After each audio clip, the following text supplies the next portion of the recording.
Kabar mengejutkan datang dari pesinetron cantik Asya Syara yang telah melayangkan gugatan cerai pada suaminya, Syafiq Asyadi, ke Pengadilan Agama 3 Raksa Tangerang sejak hari Jumat 13 November 2020 lalu. Keputusan Asya Syara ingin mengakhiri rumah tangganya dengan sang suami sontak membuat publik tercengang. Lantaran selama hampir 9 tahun lebih menikah, rumah tangga Asya dan Syafiq jauh dari kabar miring. Namun, siapa sangka, di balik keharmonisan rumah tangganya, kisruh gugatan cerai dengan suaminya justru dibumbui dengan kabar soal hadirnya orang ketiga hingga rumor soal jarang pulangnya Asya ke rumahnya. Di tengah hantaman serangan rumor dan isu yang mewarnai proses gugatan cerainya, Asya Syara pun akhirnya angkat bicara, menepis semua isu dan rumor tersebut. Lantas, benarkah Asya pun telah siap untuk menghadiri sidang perdana dengan agenda mediasi yang rencananya digelar hari ini? Insya Allah. Emang benar, udah saya layangkan. Ya, tinggal tunggu proses yang berjalan aja, gitu. Saya minta mohon doanya. Ini sekarang memang lagi ada masalah aja sih. Ada masalah dan memang prosesnya harus dilalui gitu. Doain aja. Sebenarnya nggak mau ngomong sekarang gitu, tapi memang pemberitaannya cukup banyak yang tajam gitu ya. Saya pikir saya harus speak up, saya harus ngomong. Memang agak mungkin terganggu banyak orang. Pemberitaan yang bikin gemes adalah tentang ada isunya orang ketiga dari pihak saya dan suami. Ya memang nggak ada, sama sekali nggak ada. Jadi itu fiktif banget, itu benar-benar nggak ada, diada-adain aja. Jadi saya juga nggak tahu mereka gimana, tapi ya udah gitu. Tapi saya minta tolong jangan, ini kan lagi proses banget gitu, lagi belum sidang juga, jadi tolong hargai dengan proses yang berjalan gitu.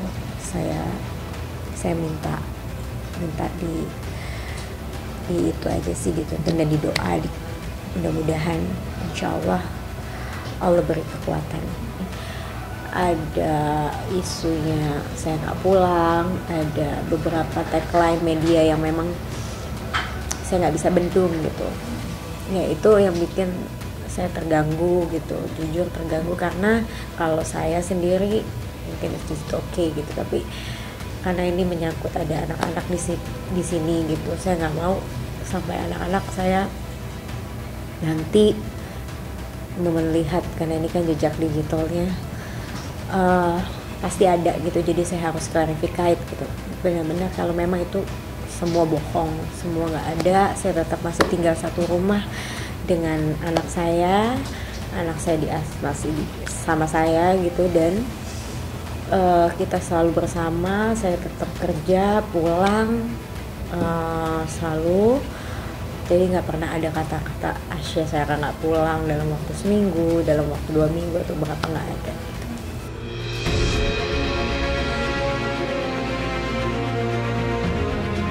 Keputusan untuk mengakhiri rumah tangganya bukanlah keputusan yang mudah bagi Asya Syara.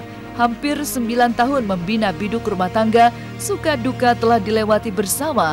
Apalagi dengan kehadiran buah hati tercinta di dalam kehidupannya, seolah menjadi kebahagiaan yang tak terkira bagi dirinya. Hal inilah yang membuat langkah Asya untuk berpisah dari sang suami semakin berat. Kesedihan hatinya yang tak lagi bisa dibendung membuat Asya tak sanggup menahan air matanya kala mengingat 2 buah hatinya yang masih kecil yang turut menelan kenyataan pahit tentang kisruh rumah tangganya dengan sang suami. Anak. Ya gitulah, sedih. Mereka yang bisa bikin aku berdiri sampai sekarang.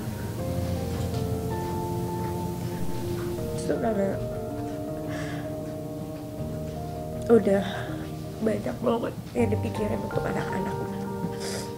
Mudah-mudahan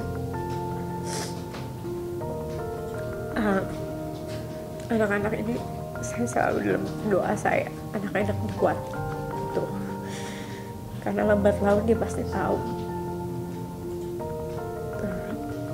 Apalagi saya public figure gini, akan lebih dampaknya akan lebih banyak untuk anak-anak.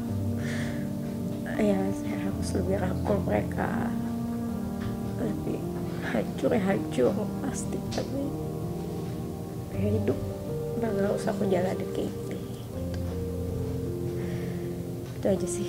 Pastinya dengan pertimbangan yang sulit ya, pastinya dengan pertimbangan yang banyak, tapi emang harus dilakuin gitu.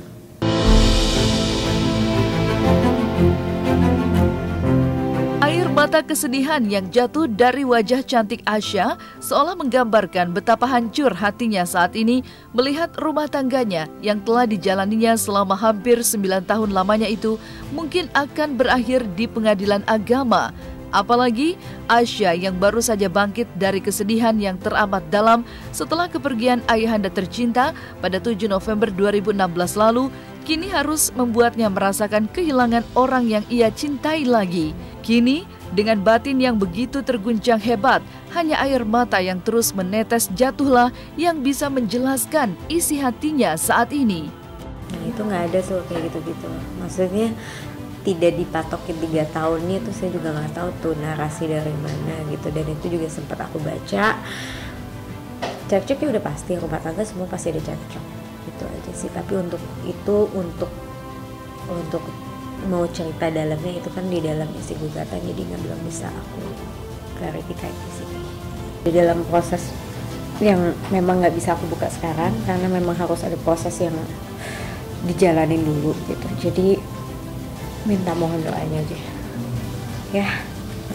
Nggak sama sekali, nggak ada yang berpikir selesai, nggak sama sekali sih. Malah pikiran aku mungkin sampai akhir-akhir sama dia gitu. Kalau support dari keluarga, alhamdulillah selalu ada gitu, selalu mama, kakakku adik, saudara-saudara gitu selalu support. Tapi memang keadaan seperti ini aku lebih